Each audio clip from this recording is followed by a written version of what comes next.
इस कार्यक्रम के प्रायोजक हैं Dugramoday international college.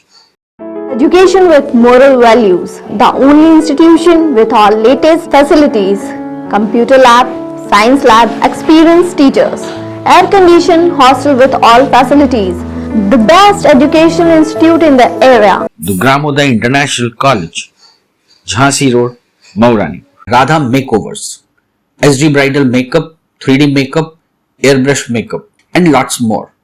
Radha Agrawal, Neeta Colony, Mauranipur. 9936049643 94159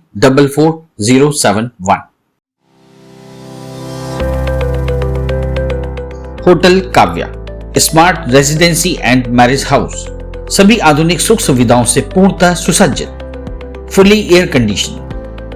शादी, party, birthday party, ring ceremony, seminar आदि अवसरों के लिए संपर्क करें। Hotel Kavya, smart residency and marriage house, station road, Mauranipur.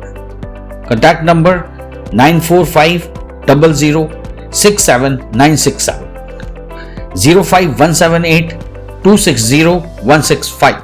सिखों का पहला गुरुद्वारा करतारपुर साहिब। भारत के आजाद होने के बाद सन 1947 के बंटवारे के दौरान अगर किसी ने सबसे ज्यादा इस बंटवारे का दर्द झेला है तो वो है पंजाब राज्य। पंजाब के नागरिकों ने इस बंटवारे से न सिर्फ अपनों को खोया है बल्कि उन्होंने एक चीज और खो दी। वो थे उनके हृदय के चहेते कई धार्मिक स्थल। सिखों के कई गुरुओं के जन्म स्थान बंटवारे के बाद पाकिस्तान में ही रह गए। यहां तक कि सिखों के पहले गुरु नानक देव जी ने अपनी आखिरी सांस भी यहीं ली थी। इन धार्मिक स्थलों पर माथा टेकने के लिए सिख संगतें सदा ही आतुर रहती हैं, लेकिन कभी बीजा तो कभी दोनों मुल्कों के बीच आपसी तनावपूर्ण हालात इन सभी के अरमानों पर पानी फेर देते हैं।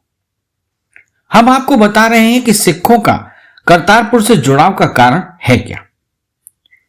पाकिस्तान का एक छोटा सा गांव करतारपुर, जो नरवाल से लगभग 1 घंटे की दूरी पर बसा है।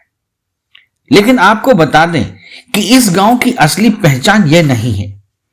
असल में यह गांव दुनिया भर के सिखों के हृदय में बसा हुआ है, क्योंकि यहां सिखों का पहला गुरुद्वारा है, जिसे दरबार साहिब के नाम से भी जाना जाता है, जो सिखों की सबसे पवित्र जगहों में से एक है।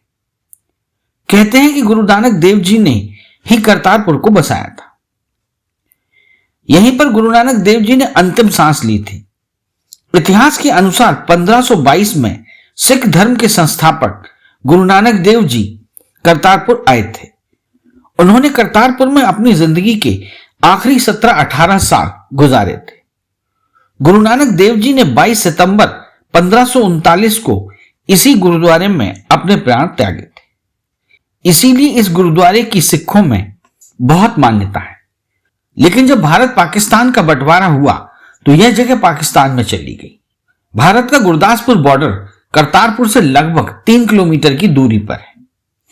भारत बॉर्डर से इतने नजदीक होने के बावजूद कोई भी श्रद्धालु आसानी से करतारपुर नहीं जा सकता, जबकि सभी सिख भावनात्मक रूप से जुड़े होने के कारण करतारपुर जाने को सदा ही लालायित रहते हैं। कहा जाता है कि जब गुरु नानक देव जी का स्वर्गवास हो गया तो उनकी लाश गायब हो गई। लाश की जगह वहां पर कुछ फूल पड़े मिले, जिसमें आधे फूल सिख ले गए थे और उन्होंने फूलों को जलाकर नानक देव जी का अंतिम संस्कार किया। वहीं उनकी समाधि बना दी गई।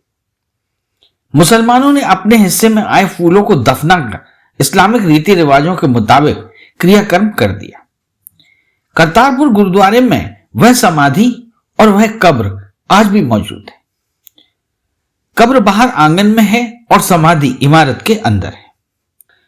आपको यह जानकर आश्चर्य होगा कि मुसलमान गुरु नानक देव जी के दर पर आज भी आते हैं। जहां सिखों के लिए नानक उनके गुरु हैं, तो वहीं मुसलमानों के लिए नानक उनके पीर हैं।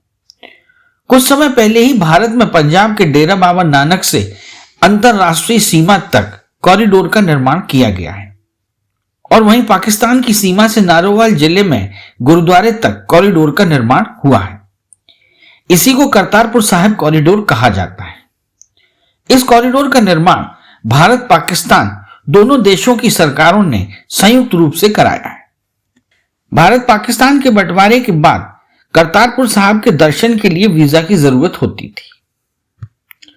जो लोग पाकिस्तान नहीं जा पाते हैं वह भारतीय सीमा में डेरा साहब नानक स्थित गुरुद्वारा शहीद बाबा सिंह सैन रंधावा में दूरबीन की मदद से दर्शन करते हैं। करतारपुर गुरुद्वारा भारत की सीमा से साफ साफ नजर आता है।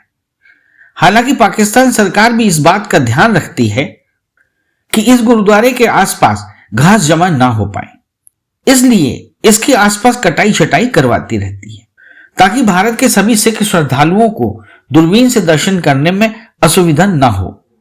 हालांकि भारत के सिखों ने हमेशा ऐसे वीजा फ्री कॉरिडोर की मांग की है जिसके जरिए वो जब चाहे गुरुद्वारे में दर्शन करके लौट आए।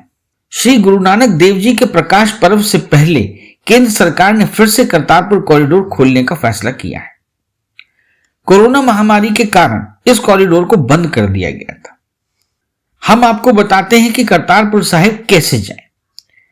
करतारपुर साहिब गुरुद्वारा जाने के लिए आपके पास पासपोर्ट होना अनिवार्य है। इस यात्रा के लिए वीजा की जरूरत नहीं है, लेकिन गुरुद्वारा जाने वालों को कम से कम 1 माह पहले रजिस्ट्रेशन करवाना अनिवार्य है। ऑनलाइन रजिस्ट्रेशन और आवेदन करते समय पासपोर्ट के अलावा आपसे आधार कार्ड व पैन कार्ड की भी जानकारी मांगी जाएगी। इसके अलावा आपको किसी भी तरह के पुलिस केस या मुकदमे की जानकारी भी देनी होगी। यात्रा की अनुमति पुलिस वेरिफिकेशन के बाद ही दी जाएगी। आपको बता दें कि भारत के गृह मंत्रालय की गाइडलाइन के अनुसार श्रद्धालु अपने साथ वाईफाई, ब्रॉडबैंड उपकरण, शराब और अन्य कई वस्तुएं साथ नहीं ले जा सकते। सभी प्रकार के कृपाणों को छोड़कर चाकू, ब्लेड, जाली नोट, मोहर और सिक्के, भारत पाकिस्तान का गलत मैप और साहित्य ले जाने पर मनाही है। इसके अलावा भारत व पाकिस्तान की क्षेत्रीय अखंडता को चुनौती देने वाले या संभावित रूप से दोनों देशों में सांप्रदायिक सद्भाव के लिए हानिकारक झंडे, बैनर, मीडिया सामग्री और अन्य भड़काऊ साहित्य को ले जाने की पूर्णतः रोक है। इस चैनल को लाइक और सब्सक्राइब करना ना भूलें। देखते रहिए बंजारा बीट्स।